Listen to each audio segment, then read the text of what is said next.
Welcome to Educon. This is Imam with you. In this video, we learn about diploblastic and triploblastic organization. Animals in which the cells are arranged in two embryonic layers.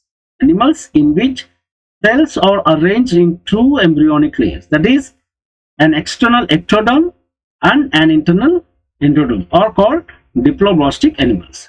So, here in the image you can see, so this outer layer is called ectoderm and the inner layer is the endoderm, and the undifferentiated layer is called mesoglia, which is present between the ectoderm and also endoderm. So between ectoderm and endoderm there is a undifferentiated layer called mesoglia.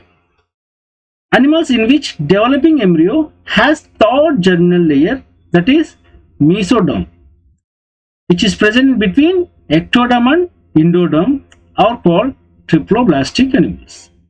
Okay, for diploblastic you can take examples like coelenterate, whereas for triploblastic platyhelminthes to chordates. All these are the examples for triploblastic. So here we need to remember the three layers. For triploblastic we have three layers, that is ecto, endo and mesoderm. Diploblastic animals we have ectoderm and endoderm, but mesoderm is absent, but there is an undifferentiated layer called mesoglia which is present in diploblastic animals. Coming to coelom, presence or absence of cavity between the body wall and the gut wall is very important in classification. So what is this? Presence or absence of cavity means space between the body wall and the gut wall is very important in classification. The body cavity which is lined by mesoderm is called coelom. Animals possessing coeloms are coelomates. Examples are annelids, mollusks, arthropods, echinoderms, hemichordates and chordates. So here the first example, that is coelom. So we have a outer layer and mesoderm is there,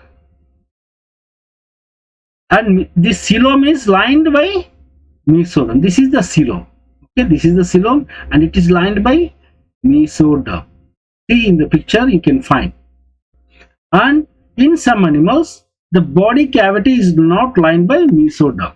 Instead, the mesoderm is present as scattered pouches in between the ectoderm and endoderm. Here, so you can see the difference between this and this. Here, this is the coelom. There is no endoderm, that is mesoderm. So it is having scattered pouches. The mesoderm is present in the form of scattered pouches between ectoderm and this is the endoderm. Such a body cavity is called pseudocoelom, and the animals possessing them are pseudocoelomates. Examples you can take Aschelminthes. And again, the animals in which the body cavity is absent are called acoelomates.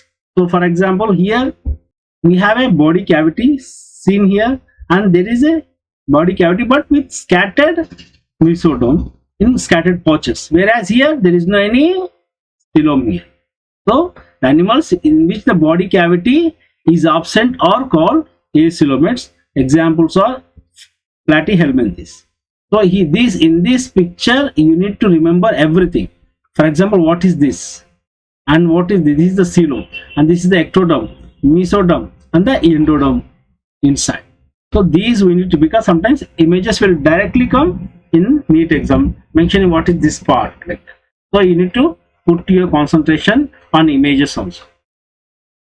Coming to segmentation, in some animals the body is externally and internally divided into segments with a serial repetition of at least some organs.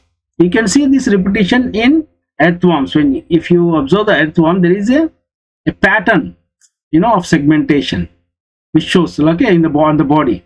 The body shows this pattern. Such patterns are called metameric segmentations, and the phenomenon is known as metamerism. Notochord. Notochord is mesodermally derived rod-like structure formed on the dorsal side during embryonic development in some animal. From where it is derived, notochord? It is derived from mesoderm. This is very important. Animals with notochord are called chordates, and those animals which do not form this structure are called non-chordates. So non-chordates from phylum Porifera to from phylum Echinoderm. So all these are included in non-chordates. So notochord means it will give it's a cartilaginous structure which support the organism during embryonic stage and also in adult stage in animals.